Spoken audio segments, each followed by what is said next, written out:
رب اشرح لي صدري ويسر لي امري واحلل عقدة من لساني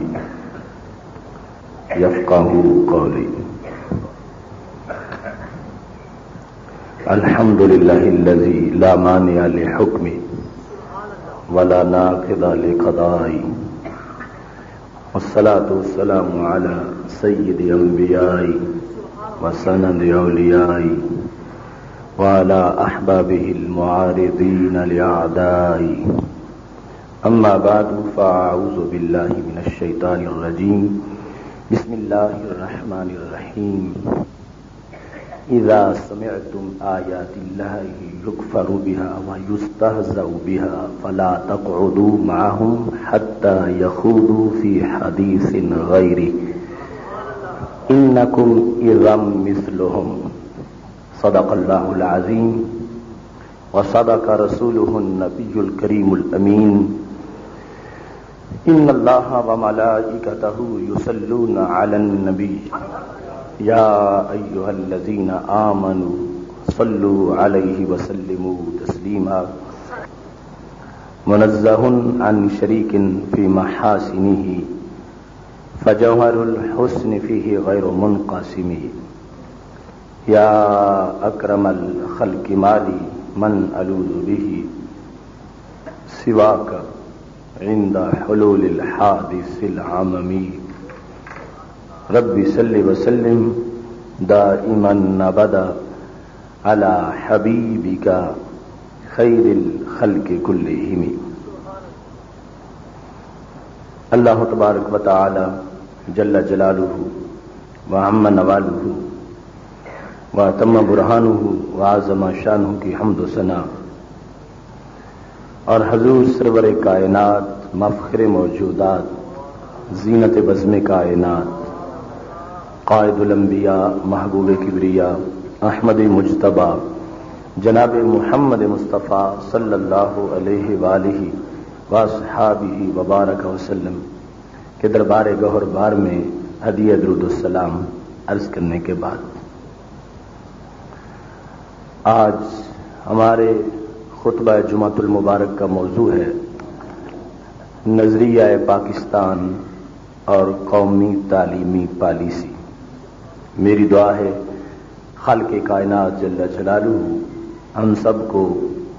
قرآن و سنت کا فہم عطا فرمائے اور قرآن و سنت کے ابلاغ و تبلیغ اور اس پر عمل کی توفیق عطا فرمائے. 14 اگست کی مناسبت سے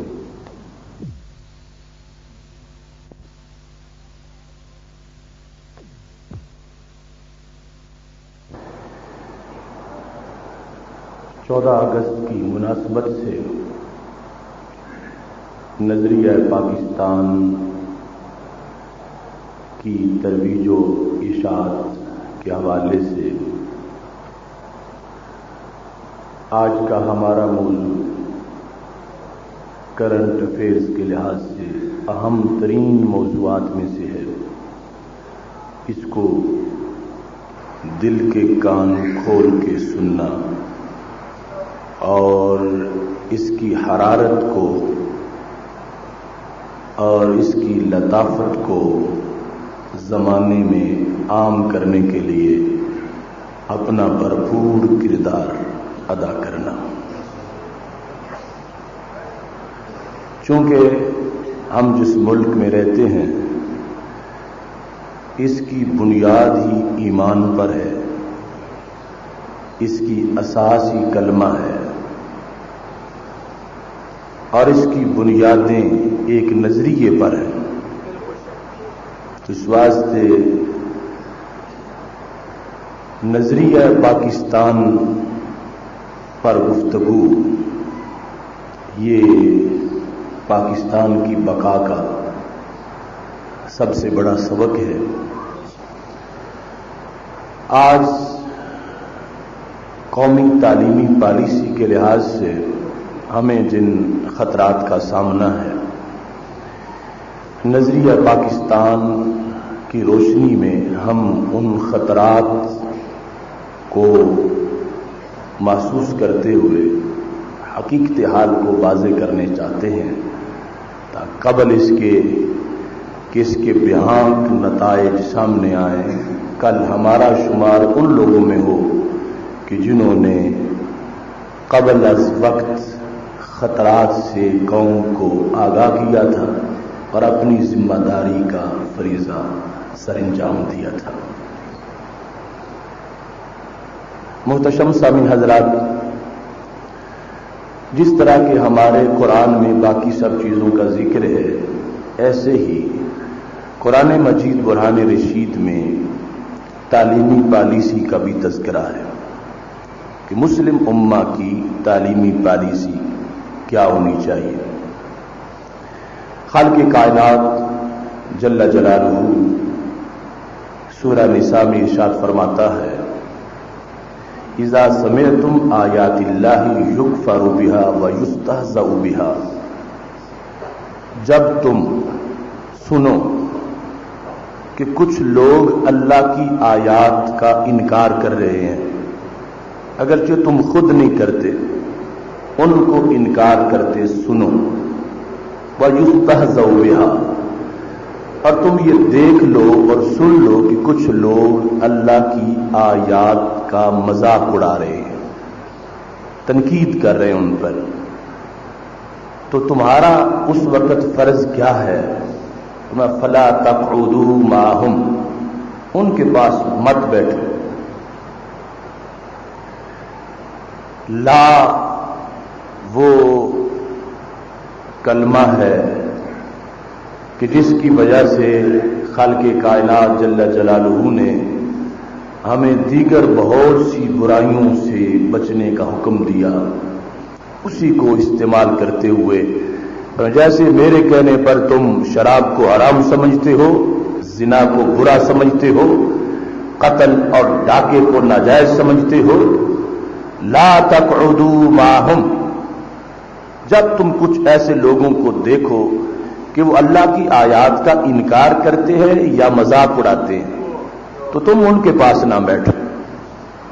حتی یخوضوا فی حدیث غیری، یہاں تک کہ وہ کوئی دوسری بحث شروع کر لیں۔ انکم اذا مثلہم، اگر تم نے یہ سمجھا کہ آیات کا اگر انکار ہوتا ہے یا قرآن مجید پہ تنقید ہوتی ہے یا اسلام کو معاذ اللہ ایک عجیب اور غریب صورتحال میں تنقید کا نشانہ بناتے ہوئے پیش کیا جا رہا ہے، تو ہم سمجھتے ہو کہ اس میں میں خود تو کچھ نہیں کر رہا، کرنے والا تو کوئی اور ہے، میں صرف بیٹھا ہوا ہوں۔ تو اللہ تعالیٰ فرماتا ہے نہیں، تمہارا جرم چھوٹا نہیں، انکم اذا مثلہم، اگر تم نے بیٹھ کے یہ باتیں سن لی تو پھر تم میں اور کافر میں کوئی فرق نہیں۔ انکم اذا مثلہم، اگر تم بیٹھے رہے اور تم نے وہ گفتگو سنی تو پھر سمجھ لو کہ تم انہی کی مثل ہو، جس نے قرآن کا مذاق اڑایا، جس نے اللہ کا مذاق اڑایا، جس نے رسول اللہ صلی اللہ علیہ وسلم کا مذاق اڑایا، جس نے اللہ کی حدود کا مذاق اڑایا، جس نے سنت اور اسلامی شعار کا مذاق اڑایا، اور تم نے بیٹھ کے سنا تو فرمایا تم یہ سمجھتے ہو کہ میں نے چونکہ کچھ بولا نہیں تو میرا اس میں کوئی حصہ نہیں، تمہارا محض بیٹھ کے سن لینا برابر کا جرم ہے، تم انہی کی طرح ہو جاؤ گے۔ اور دوسرے مقام پر خالق کائنات جل جلالہ نے سورہ انعام کے اندر اس بات کو واضح کیا ہے کہ اما ینسینک الشیطان فلا تقعد بعد الذکر مع القوم الظالمین، جس وقت ایسی صورتحال ہو اذا رأیتم الذین یخوضون فی آیاتنا فاعرض عنہم حتی یخوضوا فی حدیث غیرہ، فرمایا جب تم ایسی قوم کو دیکھو یخوضون فی آیاتنا، جو طعن و تشنیع کر رہے ہیں اسلام پر، تو ان کے پاس نہ بیٹھو، ان سے ہٹ جاؤ، اور اگر کہیں تمہیں شیطان بھلا کے ان کے پاس بٹھا دے فلا تقعد بعد الذکر مع القوم الظالمین، اس کے بعد کہ جب تمہیں قرآن نے روک دیا ہے اب تمہارے پاس کوئی گنجائش نہیں کہ تم ان کے پاس جا کے بیٹھ سکو۔ محتشم سامعین حضرات، یہ جس چیز کا قرآن مجید میں ذکر ہے یہ ایک قرب ہے جسمانی طور پر ان لوگوں کے ساتھ کہ جو لوگ اللہ کی حدود کا مذاق اڑاتے ہیں، جو لوگ دین اسلام کو کوتا دین ثابت کرنے کی کوشش کرتے ہیں، جو دین اسلام کو معاذ اللہ جھگڑالو کہتے ہیں، جو دین اسلام کو معاذ اللہ یہ ماضی کا ایک قصہ اور پرانی داستان قرار دیتے ہیں، جو قرآن مجید کے بعض احکام کو کہتے ہیں وہ عرب معاشرے کے ساتھ منسلک تھے، وہ ہمارے لیے تو ہے ہی نہیں۔ جس وقت ایسی صورتحال میں گفتگو ہو رہی ہے اور کرتے ہیں، فرمایا تمہارے لیے حرام ہے کہ تم جسمانی طور پر بھی ان لوگوں کا قرب حاصل نہیں کر سکتے، اپنی جسمانی حاضری بھی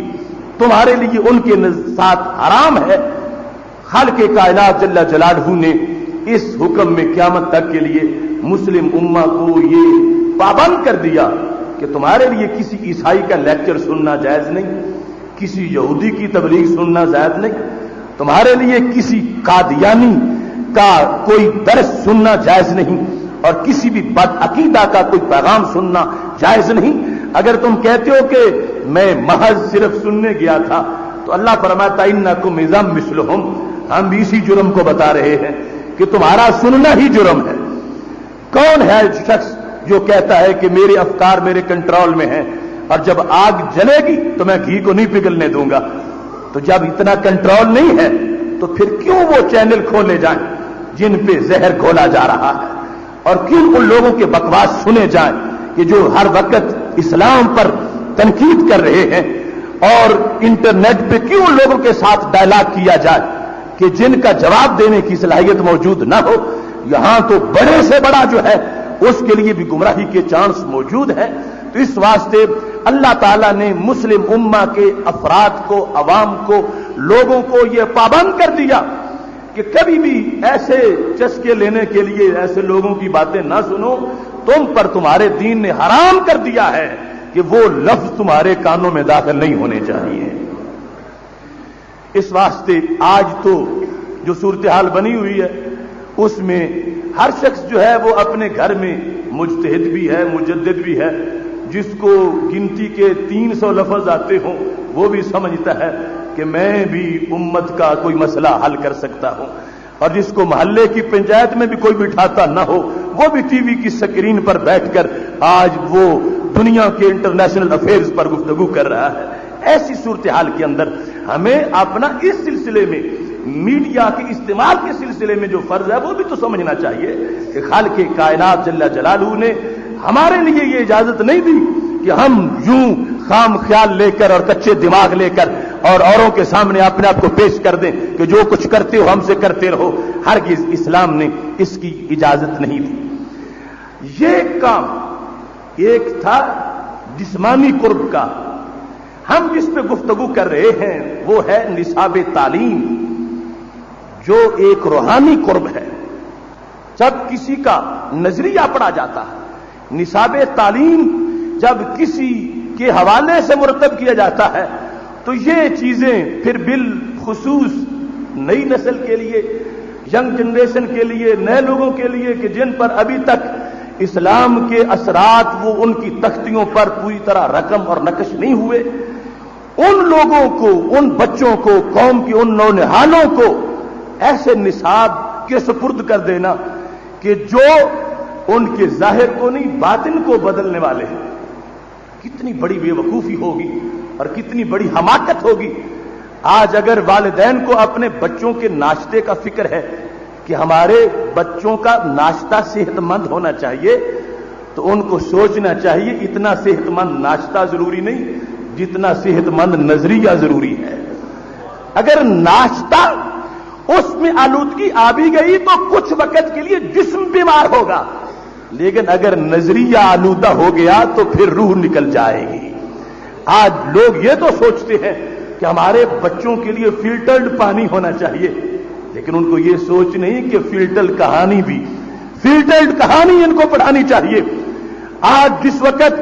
ہمارے عوام میں یہ سوچ ابھرتی ہے کہ آپ کپاس کو امریکن سنڈی سے بچایا جائے، لیکن ان کو یہ سوچ نہیں آتی کہ عوام الناس کو بھی امریکی سنڈے سے بچایا جائے۔ ایسے حالات کے اندر وقت کے اس کربلا میں اذان دینا از حد فرض ہے اور لازم ہے۔ میرے اس قرآن کی یہ آیات جن میں خالق کائنات جل جلالہ نے ہمیں ان کے ساتھ بیٹھنے سے منع کر دیا کہ جب وہ اس طرح کی باتیں کر رہے ہوں تو ہمارے لیے کب جائز ہے کہ ہم تھڑوں پہ بیٹھ کے اسلام کو مشق ستم بنا لیں؟ چھوٹی چھوٹی ذہن اور چھوٹی چھوٹی معلومات اور رائے اجتہادی دی جا رہی ہے. ایسی صورتحال کے اندر ایک نصاب تعلیم کی جو حیثیت ہے اس کو جس طرح قرآن مجید کی آیات نے بیان کیا ہے ایسی رسول اللہ صلی اللہ علیہ وسلم نے فرمایا ہے کہ انسان کی طبیعت چور ہوتی ہے. طبعاً انسان کی طبیعت چور ہے کہ جہاں سے کوئی چیز دیکھتی ہے طبیعت سے مل جاتی ہے اور بندے کو پتہ بھی نہیں ہوتا طبیعت متاثر ہو جاتی ہے اور چوری کر کے لے آتی ہے. تو جس جگہ کا قرب ہوگا ویسے اثرات طبیعت پہ مرتب ہو جائیں گے. پھر نتیجہ یہ نکلے گا بچہ مسلمانوں کا ہوگا، دماغ اس کا انگریزوں کا ہوگا، زبان مسلمان کی ہوگی، بیان کافروں کا ہوگا. یہ صورتحال بنتی ہے. اور یہی وہ سوچ تھی جب علامہ اقبال نے یہ کہا تھا کہ یہ سازش ہے ہمارے خلاف ایک تجدید کے نام پر، اگرچہ جدت ضروری بھی ہے مگر جدت بے لگام اس کو ہرگز مسلمان برداشت نہیں کر سکتا. کہنے لگے یہ ہم سے مغرب یہ چاہتا ہے کہ یہ مسلم امہ جو کبھی بھی مٹنے والی نہیں اور جن کو کبھی کنٹرول نہیں کیا جا سکتا اور جن کا جنون اس انداز کا ہے کہ اس کے بمبوں سے مٹایا نہیں جا سکتا، تو اس نے یہ سوچا کہ تعلیم کے تیزاب میں ڈال اس کی خودی کو، ہو جائے ملائم تو جدھر چاہے ادھر پھیر. تعلیم کا تیزاب جو ہے اس کے اندر جتنی بھی تیزاب میں سخت چیز آ جائے وہ ملائم ہو جاتی. تو یہ نصاب تعلیم وہ تیزاب ہے جس سے ہماری خودی کو، اگر وہ تیزاب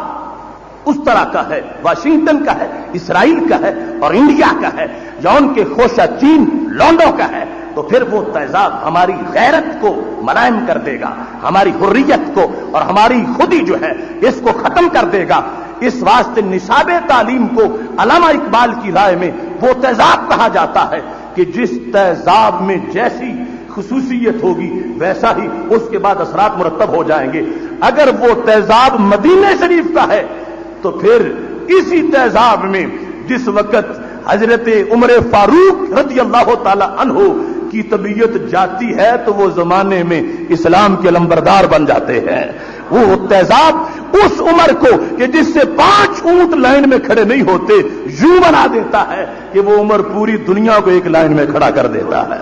لیکن اگر یہی تیزاب وہ امریکہ کے ڈرموں کا ہوگا اور یہی تیزاب اگر تل ابیب کا ہوگا اور انڈیا کا ہوگا اور ان کے خوشہ چینوں کا ہوگا تو اس کا نتیجہ کیا ہوگا کہ اس کو وہی اثرات اس چیز میں جو اگرچہ ہماری تھی مگر تیزاب ان کا تھا، تو نتیجہ وہ نکلے گا کہ وہ ہمارا ہو کہ ہم سے بیگانہ ہو جائے گا. جب وہ نصاب پڑے گا پھر ہمارا نہیں رہے گا، پھر ان کا ہو جائے گا. اور اگر اس سے پہلے فکر اقبال کے جو مرشد مانوی ہیں مولانا روم، ان کے ہاں تعلیمی نصاب کی جو حیثیت ہے تو وہ فرمانے لگے ہر کے در دو شاب جوشیدہ شود در عقیدہ تانے جوشادہ شود. فرمایا جس چیز کو بھی انگور کے سرکے میں ابال لیا جائے اس میں ذائقہ انگور کا پیدا ہو جاتا ہے. جس چیز کو بھی انگور کے سرکے کے اندر جوش دیا جائے، مثال دینے لگے فرمایا گاجر کا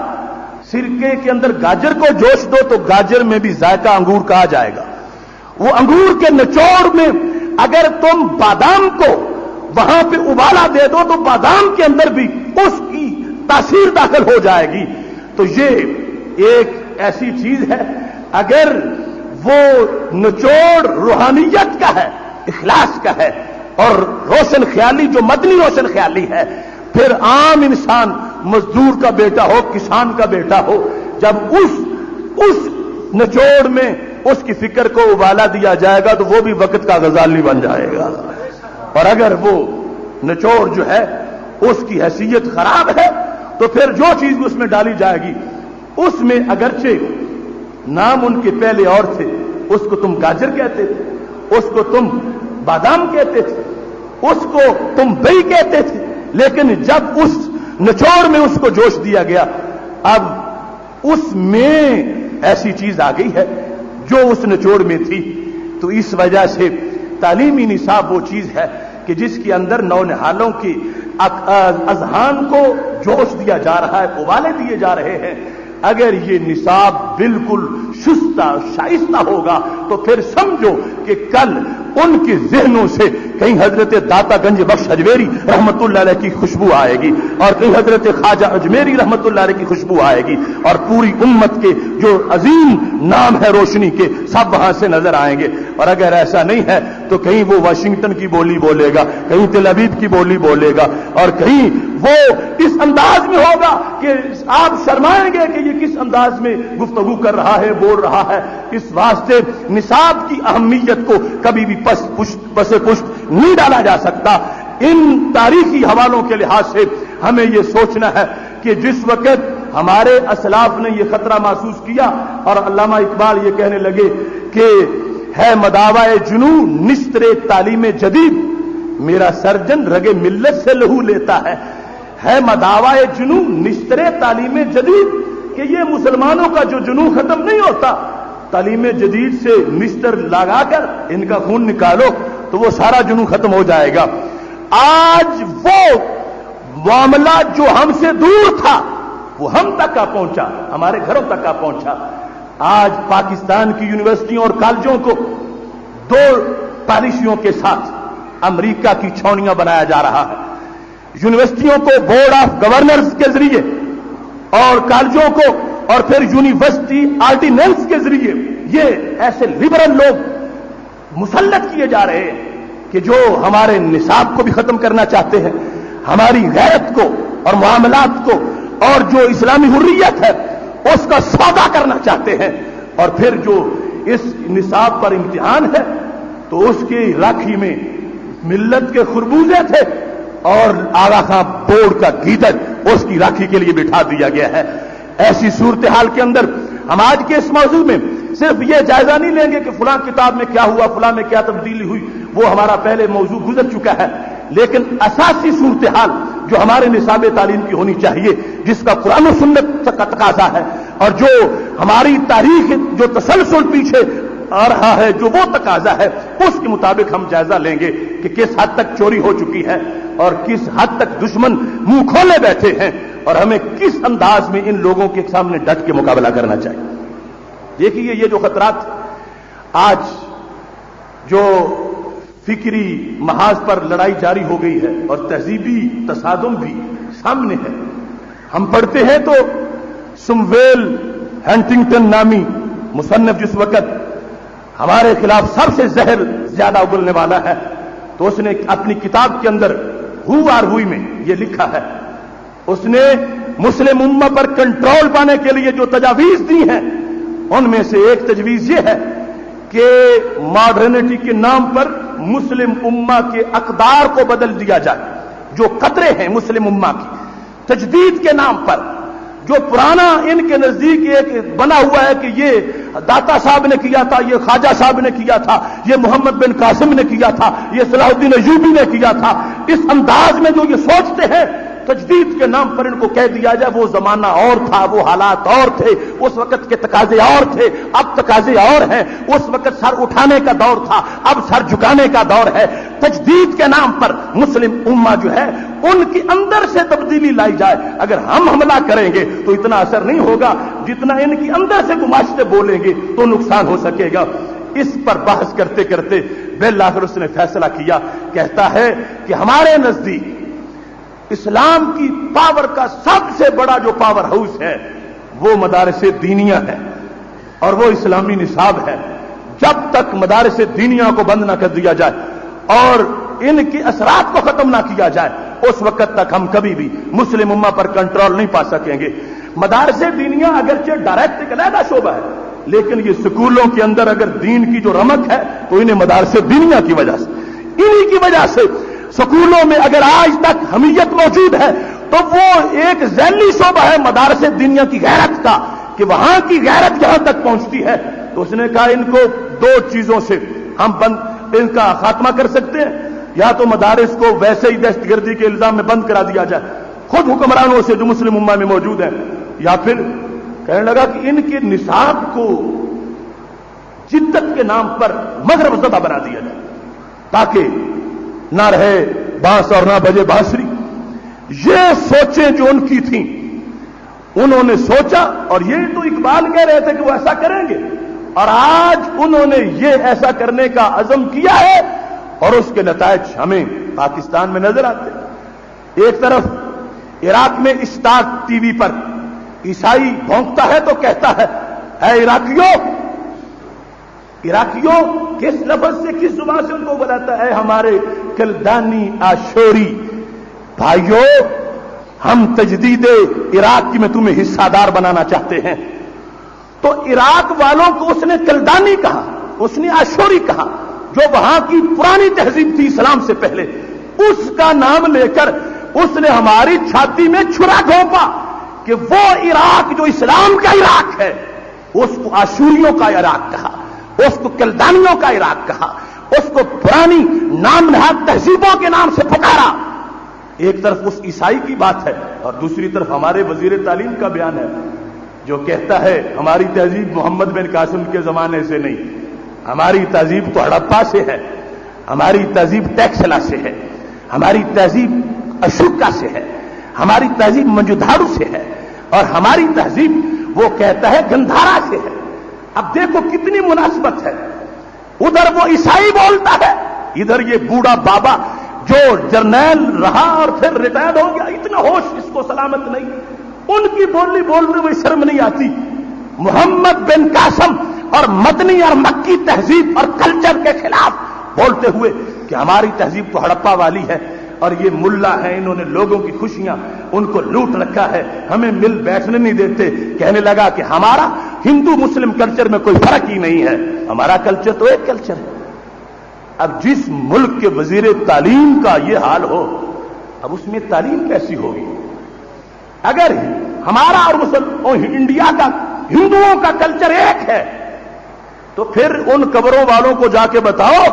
جن لاکھوں نے خون دے کے پاکستان بنایا تھا کہ تم نے غلطی کی. اگر ایک کلچر ہے تو علیحدہ ملک کی ضرورت کیا تھی؟ کلچر اگر ایک ہے تو پھر علیحدہ ملک کی ضرورت کیا تھی؟ پھر وہ تمام سے سجدہ صاحب نکلواؤ جنہوں نے جانیں دے کر یہ ملک بنایا ہے. ہرگز ایسی صورتحال نہیں.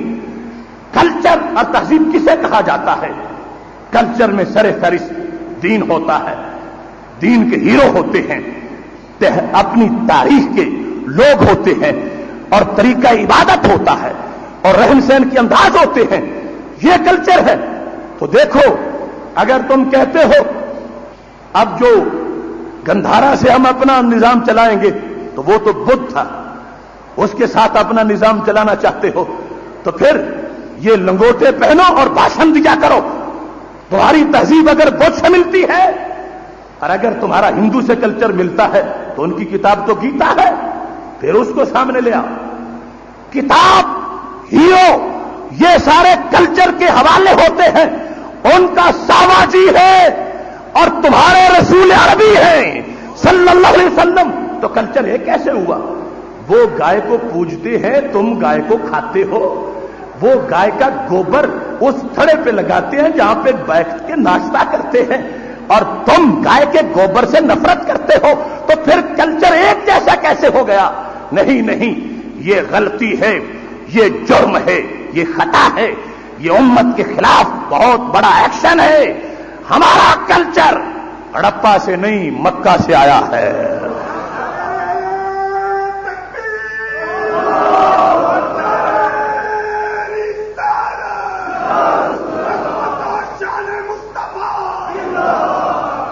ہڑپا سے نہیں مکہ سے آیا ہے. یہ ٹیکسلا سے نہیں, یہ مدینہ شریف سے آیا ہے.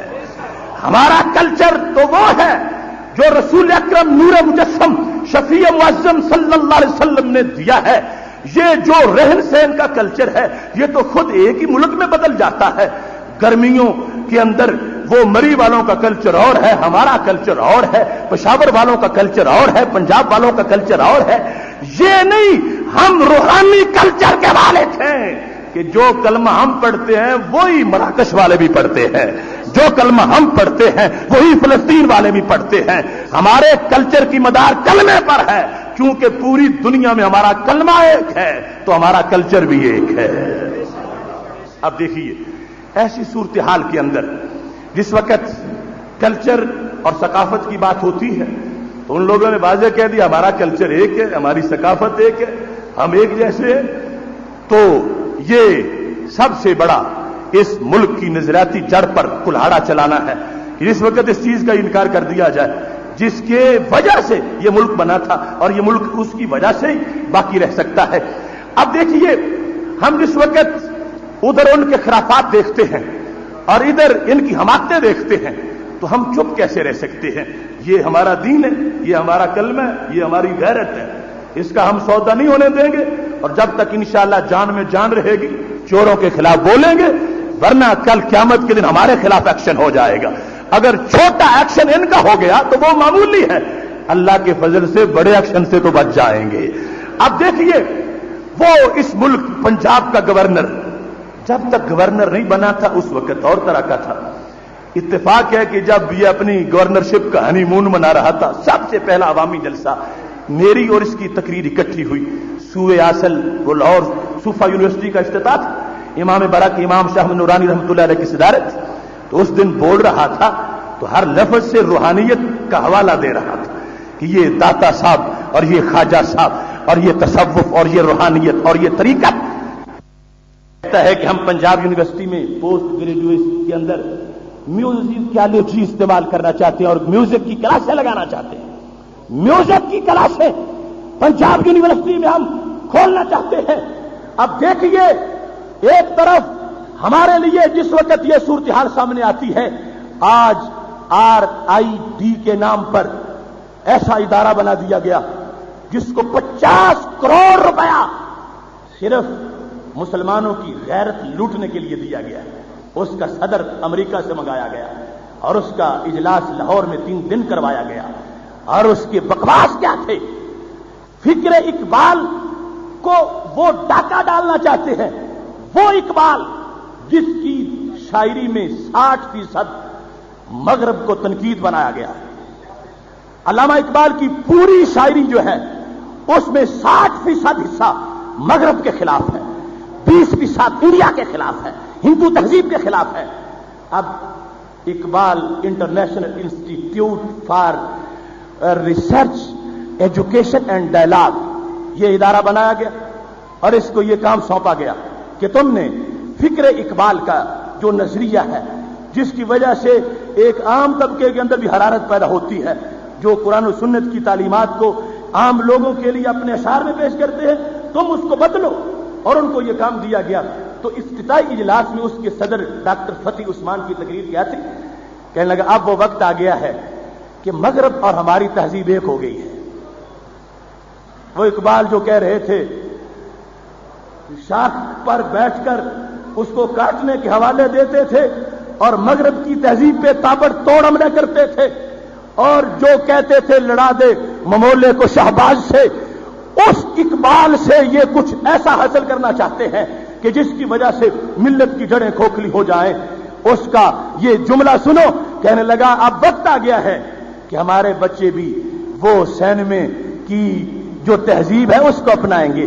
وہ ہمارے بچے اب VCR کے کلچر میں رہیں گے، ہمارے بچے اس وقت ڈانس کریں گے اور ان کی خوشیاں لوٹ آئیں گی، یہ ملاؤں نے جو پہرے لگا رکھے تھے یہ ختم ہو جائیں گے۔ میں اس کے چیلنج کو قبول کرتے ہوئے کہتا ہوں، اے امریکہ کے پالتو گماشتے، ہم فکر اقبال پر بھی پہرا دیں گے، اور انشاءاللہ جو اس کو لوٹنے کی کوشش کرے گا اس چور کے ہاتھوں کو بھی قلم کر دیا جائے گا۔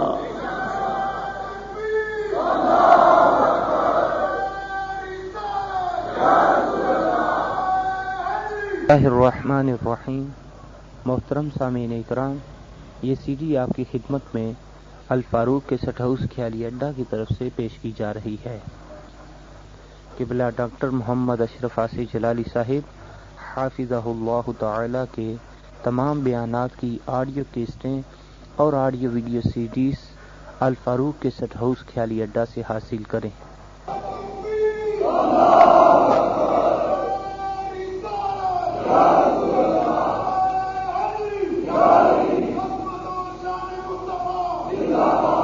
اب دیکھیے یہ اساتذہ کی تربیت کا کورس مرتب ہوا اس ادارے کے تحت، اور وہ کتاب ہے فریڈ ہیڈنگ نامی ڈاکٹر کی،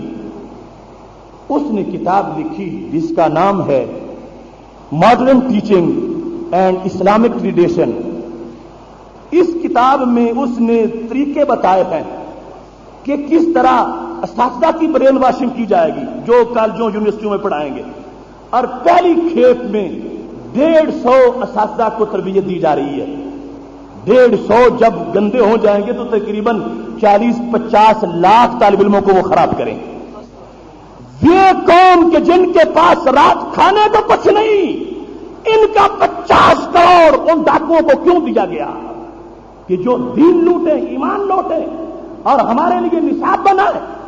عجیب خیال ہے لوگوں کا، جب بھی تانا ملتا ہے تو ہمیں کہ روشن خیال بن جاؤ، کیا ہمارے سوا کسی کو روشن خیالی کی ضرورت نہیں ہے؟ جب بھی تانا ملتا ہے تو ہمیں کیا بربریت برسانے والے اس خونخوار بھیڑیے یہودی کو روشن خیالی کی ضرورت نہیں ہے؟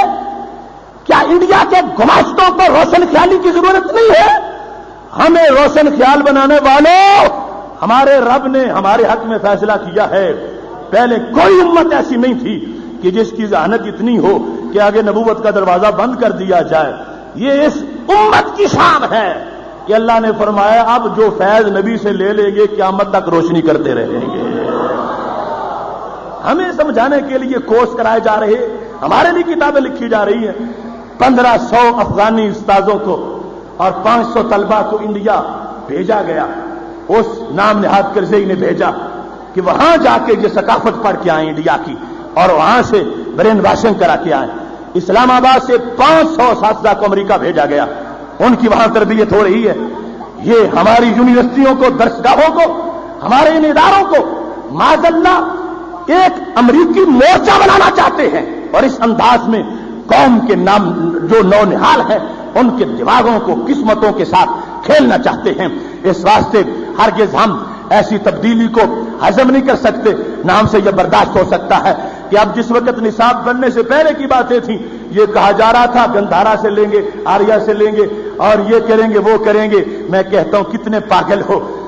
تم، ہڑپا کی ٹھیکریوں سے تو پڑھنا چاہتے ہو مگر ماہ مدینہ کا قرآن تم نہیں پڑھنا چاہتے۔ ہڑپا کی سلوں پر جیب لگا کے چاٹنے والوں، سنت میں سب کچھ موجود ہے کہ زندگی کیسے گزاری جاتی ہے، زمانہ کیسے چلتا ہے، نظام کیسے بدلتا ہے، لہذا ہم کیوں جا کے ہڑپا کے چکر لگائیں اور وہاں کی ٹھیکریوں، سلوں اور برتنوں سے تہذیبیں حاصل کریں؟ ہمارے رب نے ہمیں سب کچھ قرآن میں عطا فرمایا ہے۔ محتشم سامعین حضرات، ایسی صورتحال کے اندر اب دیکھ لیجئے نتیجہ یہ نکلا کہ پھر اسی وزیر تجہیل کا بیان آیا، چونکہ وزیر تعلیم تو ایسا ہو نہیں سکتا، وزیر تجہیل ہو سکتا ہے کہ جس نے اگنورینس کا وزیر، وہ ایجوکیشن کا وزیر نہیں ہے جس نے یہ کہا کہ نئے نصاب کے اندر انڈیا پہ تنقید نہیں کی گئی، ہندوؤں پہ تنقید نہیں کی گئی، ہندوؤں پہ تنقید نہیں کی گئی، یہ شان ہے ہمارے نصاب کی۔ تو اس کو سوچنا چاہیے پھر قرآن مجید کا کیا کرو گے جس کے مجموعی طور پر 5 حصے ہیں۔ حضرت شاہ ولی اللہ محدث دہلوی رحمۃ اللہ علیہ نے الفاظ الکبیر میں پورے قرآن کے 5 حصے بنائے، ان میں سے ایک حصہ وہ باطل پرستوں کے ساتھ لڑنے کا ہے۔ 4 پارٹیاں تھیں جن سے قرآن اس وقت لڑا، ایک تھے مشرکین مکہ، دوسرے تھے منافقین، تیسرے تھے یہود، چوتھے تھے نصارا۔ قرآن مجید کا پورا 5واں حصہ تو ان سے لڑنے میں اترا ہے۔ تو کیا ہم قرآن کو بھی بدل دیں کہ جس میں یہودیت پر تنقید نہ ہو، جس میں عیسائیت پر تنقید نہ ہو، جس میں ہندو مت پر تنقید نہ ہو؟ نہیں نہیں، ہمارے دین کا ایک حصہ پورا 5 حصوں میں سے ایک حصہ تو سارے قرآن کا اس بارے میں موجود ہے۔ اس واسطے ہم کسی اور سے کوئی ڈکٹیشن نہیں لیں گے، ہم رسول اکرم نور مجسم شفیع معظم صلی اللہ علیہ وسلم کا دیا ہوا قرآن جس کو ہمارے اسلاف نے سمجھا ہے اور جس انداز میں ہم تک پہنچا ہے، اسی انداز کے اندر انشاءاللہ اس کے ہر حکم وہ آگے بڑھاتے چلے جائیں گے۔ محتشم سامعین حضرات، تو نصاب کی سب سے پہلی خوبی یہ ہونی چاہیے مسلم امہ کا نصاب کہ اس میں اسلام کو معاذ اللہ ادنا درجہ کا دین بنا کے نہ پیش کیا جائے.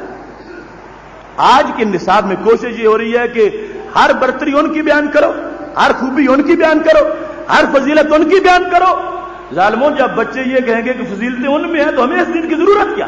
پھر کیا بنے گا؟ ٹھیک ہے کسی میدان میں کہہ سکتے ہو کہ وہ فہم سے اتنا آگے گزر گیا, لیکن اس ساتھ بتاؤ کہ ہم نے اور بھی بڑے کام کیے ہیں, ہم نے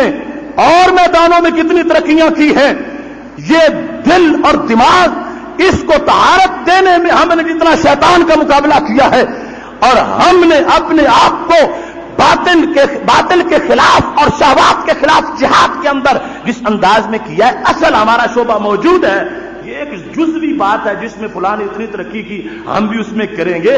ایسے انداز میں پیش کرو کہ ان کے سامنے اسلام کی کوئی خامی نہ ہو, خوبی ہو کہ ٹھیک ہے ہم نے 10 میدان اور سر کر لیے, یہ دنیا ادھوری سی ہے, یہ بھی پوری ہو جائے گی. اس انداز میں یہ ہمارے نصاب کی شان ہونی چاہیے کہ کبھی بھی کسی شعبے میں ضمناً کنایاتاً استعاراتاً اسلام پہ ہٹ نہیں ہونی چاہیے, بلکہ یوں جو حقیقت ہے اس کے مطابق اسلام کی ساری حکمتوں اور عظمتوں کو اجاگر کرنا چاہیے.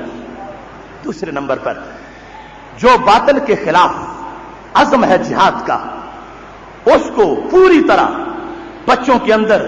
اس کی پروموشن ہونی چاہیے, ان میں جذبہ ہونا چاہیے, حریت ہونی چاہیے, حرارت ہونی چاہیے. وہ ایسے نہ ہو کہ جیسے فارمی چوزے ہوتے ہیں,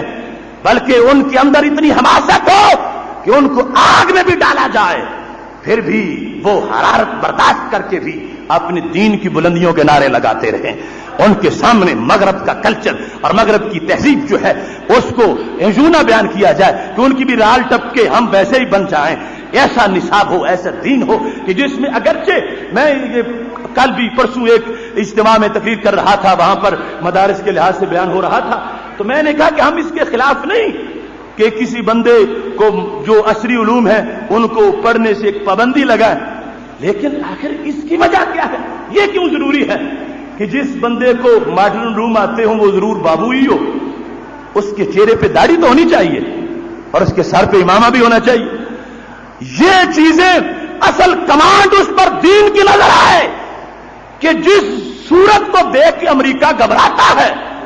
اگر ہم نے وہ صورت بدلی تو وہ سمجھے گا ہم کامیاب ہو گئے ہیں, اور اگر ہماری یہ صورت ان کے سامنے رہی تو وہ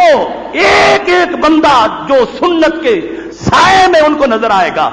ایٹم بم سے زیادہ خطرناک محسوس ہوگا. تو ہم ان کے حوصلے بڑھانا نہیں چاہتے, حوصلے گھٹانا چاہتے ہیں. تو پھر ہمیں عملاً یوں کہنا چاہیے کہ جس شعبے میں جتنا ہی کوئی وہ فریکوینٹلی انگلش بول رہا ہے ماڈرن شعبے میں ہے, مگر وہ انگریز نظر نہیں آنا چاہیے. ایسے گماشتے بھی ہمارے لیے بڑے خطرناک ہیں جنہوں نے ملی دینی علوم کے اندر ایسے عصری علوم کو شامل کر کے لوگوں کو بابو بنا کے دین کی دستگاہوں سے نکالا کہ پتہ ہی نہیں چلتا کہ یہ دین والے ہیں یا دنیا والے ہیں. ہم ماڈرن علوم کے پوری طرح دائی ہیں, مگر ماڈرن تہذیب کو ہم زہر قاتل سمجھتے ہیں. سب کچھ پڑھ کے بھی بندے کو یوں نظر آنا چاہیے کہ یہ وہ ہے جو حجاز کے میخانے سے پی کے آ رہا ہے.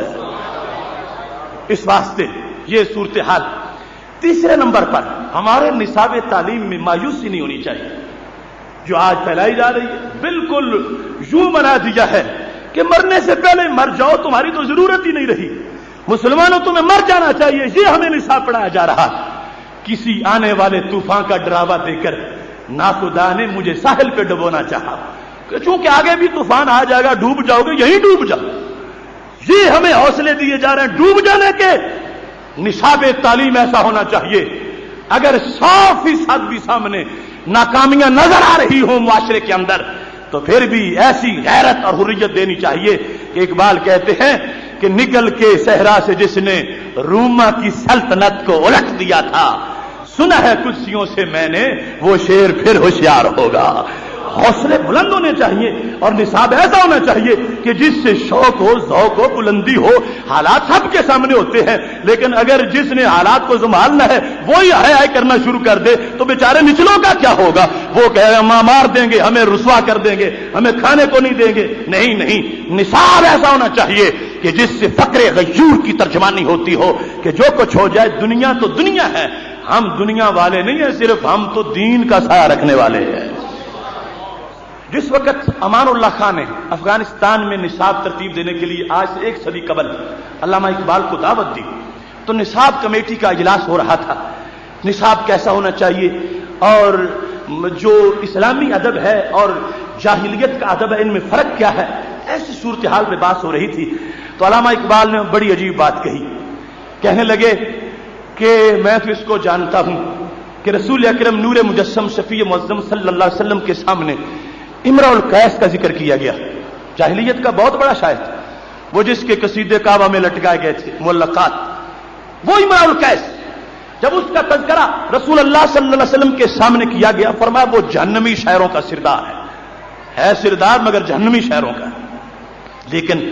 جس وقت رسول اللہ صلی اللہ علیہ وسلم کے سامنے انترا کی شاعری کا بیان ہوا تو شعر یہ تھا کہ شام سے لے کر فجر تک کوشش کرتا ہوں، دن سے لے کر رات تک میں جہاد کرتا ہوں، میں لقمہ حلال بھی کماتا ہوں اور میں اپنے آپ کو ہر وقت جد و جہد میں مصروف رکھتا ہوں۔ تو میرے نبی علیہ السلام نے فرمایا آج تک کسی عربی سے مجھے ملاقات کا شوق پیدا نہیں ہوا، اس بندے سے میں ملنا چاہتا ہوں۔ علامہ اقبال دونوں کا نام لے کر کہ ایک امرؤ القیس ہے اور دوسرا انترا ہے، ان دونوں کی شاعری میں سرکار نے جو فرق کیا تو کیا تھا؟ اقبال کہتے ہیں میری رائے یہ ہے کہ امرؤ القیس کی شاعری کیا ہے، اس میں ہجر ہے، فراق ہے، جدائی ہے کہ خیموں کی رسیاں جلی پڑی ہیں، محبوب بھاگ گیا ہے اور ملتا کچھ نہیں ہے اور مایوسی ہی مایوسی ہے اور ہرما ہی ہرما ہے، اور دوسری طرف انترا ہے کہ جس میں جذبہ ہے، جوش ہے، جرأت ہے، بہادری ہے اور امید کا درس دیا جا رہا ہے، اگرچہ وہ سبق کسی چیز کے بارے میں ہو لیکن ایک طرف مایوسی تھی دوسری طرف بہادری اور حوصلہ تھا۔ تو میرے محبوب علیہ السلام نے فرما دیا میں انترا کی شاعری کو ترجیح دیتا ہوں۔ اس واسطے اقبال کہنے لگے اگر آج تم افغانیوں نصاب بنانا چاہتے ہو تو میری رائے ہے وہ نصاب بناؤ جس کے ہر سبق سے پڑھنے والوں کو حوصلہ ملے، ان کو مرنے سے پہلے مارنے کے سبق نہ پڑھائے جائیں بلکہ مرنے کے بعد بھی جینے کے سبق پڑھائے جائیں۔ محترم سامعین حضرات، آج نظریہ پاکستان پہ پہرا دیتے ہوئے اس قومی تعلیمی پالیسی کے خد و خال کو اجاگر کرنا از حد ہم پہ فرض ہے، لازمی ہے، اور اس انداز میں اس کو آگے بڑھانا ہمارے لیے ضروری ہے کہ رسول اکرم نور مجسم شفیع معظم صلی اللہ علیہ وسلم نے ہمیں جو دین دیا، جو نظام دیا، اس کا خلاصہ یہ ہے کہ ہمیں جو کچھ بھی ظاہر میں جتنا بھی خلاف ہو جائے مسلمان کبھی بھی اذان دینا نہیں چھوڑتا، مرضی ہے کوئی اذان پہ آئے مرضی ہے پہ نہ آئے، لیکن مؤذن کا کام ہے وہ قیامت تک اذان دیتا رہے گا۔ آخری بات اس موضوع پہ بڑی ہی قابل غور ہے،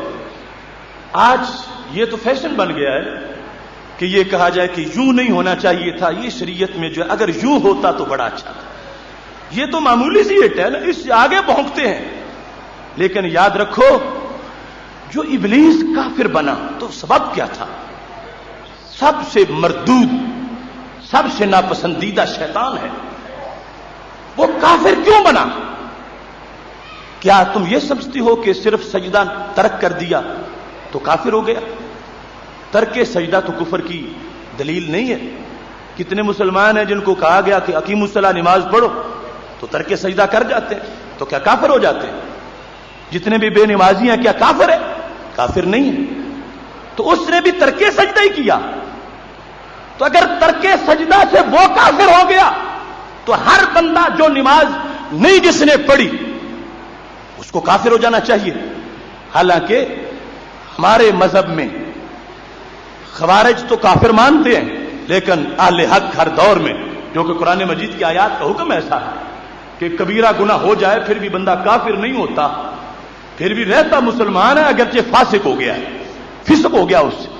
تو ترک سجدہ کسی نے نماز نہیں پڑھی تو فاسق ہو گیا، کافر نہیں ہوا، ایمان اس کا باقی رہا، کفر نہیں بنا۔ تو یہ کیا ہوا تھا کہ اس ابلیس نے ایک سجدہ نہیں کیا تو وہ کافر ہو گیا۔ تو محترم سامعین حضرات، بات اصل میں سجدہ نہ کرنے کی نہیں تھی، بات اللہ کے حکم پر تنقید کرنے کی تھی۔ سجدہ نہ کرتا تو رسوا اتنا نہ ہوتا جتنا اس نے روشن خیال بننے کی کوشش کی تو مارا گیا۔ اللہ نے فرمایا تھا آدم کو سجدہ کرو تو کہنا انا خیر منہ خلقتنی من نار وخلقتہ من طین، میں اس سے بہتر ہوں،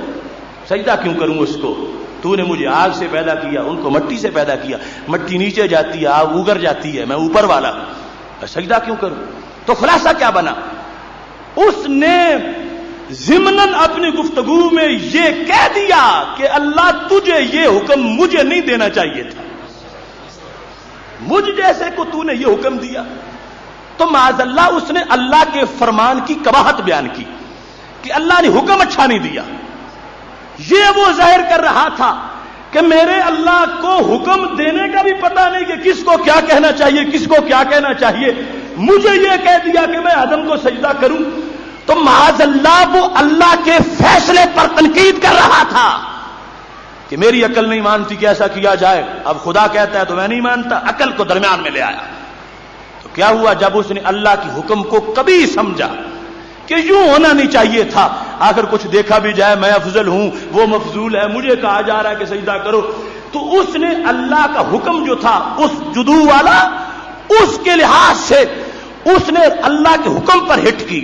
اللہ کے فرمان پر تنقید کی، اللہ کے فیصلے پر تنقید کی کہ اللہ کو یوں نہیں کہنا چاہیے تھا، ایسا نہیں ہونا چاہیے تھا، ایسا ہونا چاہیے تھا۔ اب سوچو وہ کتنے بڑے مجرم ہیں جو رب ذوالجلال کے فیصلوں پر اپنے مشورے دے رہے ہیں، خالق کائنات جل جلالہ کے دیے ہوئے احکام پر رائے زنی کرنے میں کوئی جرم نہیں سمجھ رہے، اور کہتے ہیں ہمارا دین بھی ہے، ہمارا ایمان بھی ہے، ہم کعبے کی چھت پر اذان بھی پڑھتے ہیں، ہم یہ بھی کرتے ہیں وہ بھی کرتے ہیں۔ قرآن پڑھو، ابلیس کیوں مارا گیا؟ صرف تنقید کی وجہ سے مارا گیا۔ سجدہ نہ کرتا اس سے معافی ہو جاتی شاید کہ اس سے سجدہ ترک ہو گیا، لیکن وہ روشن خیال بنا کہ میرے اللہ یہ نہیں ہوگا، ایسا نہیں ہونا چاہیے، ایسا نہیں ہونا چاہیے، اللہ کے حکم کے مقابلے میں اپنی سوچ کو لے آیا، اپنی سوچ کو لے آیا، تو اس وجہ سے گمراہی ہو گئی، اور اتنی گمراہی کہ ہمیشہ کے لیے نکال دیا گیا۔ تو اس واسطے دست بستہ آپ سے بھی اور پوری قوم سے جہاں تک ہماری آواز پہنچتی ہے اور اللہ کے فضل سے پوری دنیا تک پہنچتی ہے، یہاں سے نکلنے والی وہ امریکہ کے واشنگٹن کے دائیں بائیں بھی پہنچتی ہے اور پوری دنیا میں پہنچتی ہے، اور مسلم امہ سے دست بستہ میری گزارش ہے کہ کبھی بھی اللہ کے فیصلوں پر اور محبوب علیہ السلام کے فیصلوں پر تم کوئی فتویٰ دینے نہ بیٹھ جاؤ کہ یوں کرتے تو اچھا تھا، یوں ہوتا تو اچھا تھا، اگر یوں کر دیا جاتا، اتنا یوں بدل دیا جاتا، اتنا یوں بنا دیا جاتا، تو اس کو معمولی جرم نہ سمجھو، اس نے تو اس کو بگاڑ دیا کہ جو پہلے فرشتوں کی صف میں شامل تھا اور پھر دنیا پر مردود ترین بن گیا۔ ہر سینہ نشیمن نہیں جبریل امی کا، ہر فکر نہیں طائر فردوس کی سیاد، گو فکر خدا داد سے روشن ہے زمانہ، آزادی افکار ہے ابلیس کی ایجاد۔ یہ جو آزادی آج لیے پھرتے ہیں لوگ کہ ہم بول سکتے ہیں آزادی ہے ہمیں، کوئی کہتا ہے یہ صحافت کی آزادی ہے، کوئی کہتا ہے جمہوریت کی آزادی ہے، کوئی کہتا ہے یہ ہیومن رائٹس کی آزادی ہے، تو ہم اپنا بطور وکیل ایک فرض ادا کرنا چاہتے ہیں کہ قرآن مجید کی تعلیمات کا خلاصہ یہ ہے کہ سمجھو کہ شاید ہم کوئی بڑا کام کریں گے تو وہ کفر ہوگا، اور ہم اگر یہ کہہ دیں کہ تو کوئی کفر نہیں ہوگا، یہ اس بڑے کے کفر کا کفر ہے کہ جس نے ایسا کیا اللہ کے حکم پہ ہٹ کر دی، تنقید کر دی، نہ بچ سکا، اور کہاں تک ہے وہ خاسر ہوا۔ اس واسطے آج بولتے ہوئے ہمیں بھی اور وہ لوگ جو کاروباری یہ بنائے بیٹھے ہیں، جہاں بدلنے کا وہ بھی گمان رکھتے ہیں جو گھر کے نقشے میں پہلے دکان رکھتے ہیں، آج ہم پہ وہ مسلط ہو گئے، وہ لوگ ہمیں تعلیم دینے کے لیے، ہمیں صحت دینے کے لیے وہ امریکہ نے ہم پہ مسلط کر رکھے ہیں، لیکن ہم قرآن والے ہیں، سنت والے ہیں، ایمان والے ہیں اور محبوب علیہ السلام کے دھیان والے ہیں۔ اس واسطے نظریہ پاکستان والے ہیں، ہمارے بزرگوں کا نظریہ یہ خون سے نکلا تھا، مجدد الفسانی کے خون سے نکلا تھا